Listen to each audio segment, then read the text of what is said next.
the one thing they all have in common, I think, is they're hungry. And I know that sounds simplistic, but I believe that's the single most important element that separates the quality of people's lives. It's not just the ability to have hunger, but to sustain it. Hunger means that you want more. You want more of yourself. You want to make a bigger difference. You want to be a better parent. You want to do something more than there is today, and that you don't get satisfied. And most people start out with hunger at an early stage of life and they lose it. But the people that come to me are hungry either because something's happened, they've had a birthday with a 0 on it, they've gone through a divorce, they're starting a business and they know I've got to have a different level, or they're the best in the world and they're always looking for that edge that makes the difference. I think everybody is born with hunger. Like, there's the desire to grow, to expand, to learn, and then disappointment sets in early in life for most people. And then we look to blame something outside of ourselves. And there are many events in our lives that can affect us all. We've all had pain and challenges.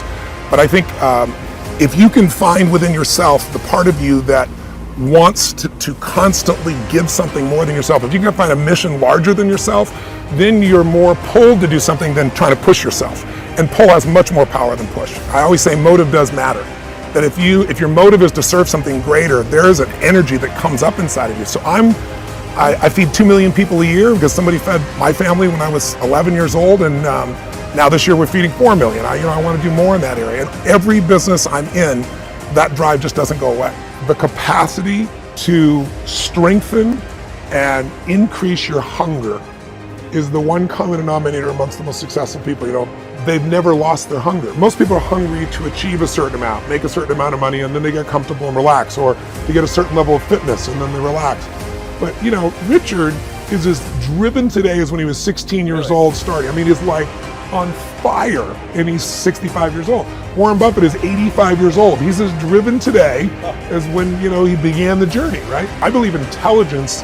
I love people that are wickedly smart. And I work to be wickedly smart by educating and training myself and so forth, and training my brain. There's a lot of intelligent people who can't fight their way out of a paper bag, right? Hunger is the ultimate driver, because if you're hungry, you can get the strategy, you can get the answer. If you can't model it, you can find it. So hunger, modeling would be maybe the next best skill. Knowing that success leaves clues. The best way is get around where it's better and things will hit you. Who you spend time with is who you become. How bad do you want your goal right now? Do you want it as bad as breathing? Do you want it as bad as anything you ever wanted in your life? And if you calibrate it at the highest enough levels, what I found is the people that are the hungriest, they find a way. When you know why you want something, when it's desperation, the power of being desperate is something that most people avoid. They think desperation is a weakness.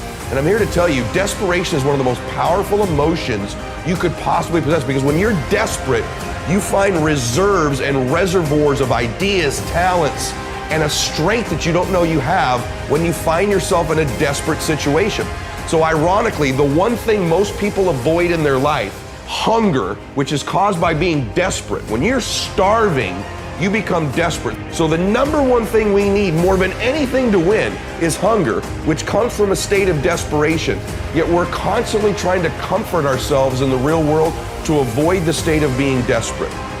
And I'm telling you that I think you need to embrace desperation again in your life. Like, do you want it so bad that you're desperate for it? See, in a fight, you show me two people. This is why it's so hard to repeat as a champion in the fighting game. Because you show me someone who's up and coming, who's hungry for that title, who's never had it before, who can taste it, who knows if they win that belt, their whole life's gonna change. They're gonna be champion of the world, all the endorsements, all the money, all their family life, all their parents' lives are gonna change. You show me somebody chasing that, hungry for it, against someone who's just trying to hold on to a title. And that's why most of the time the challenger beats the champ. It's hard to repeat as a champion because the hunger goes down just a little bit. The greatest athletes, the Kobes, the Bradys, the Jordans of sports, have a way of feeding their hunger all the time and increasing it. What separates them isn't just their work ethic, isn't just their talent, although those things matter, isn't just they practice more. What separates them is they're just hungrier.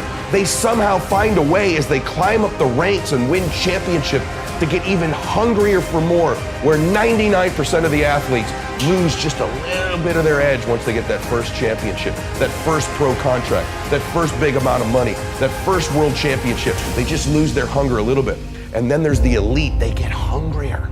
It feeds the beast.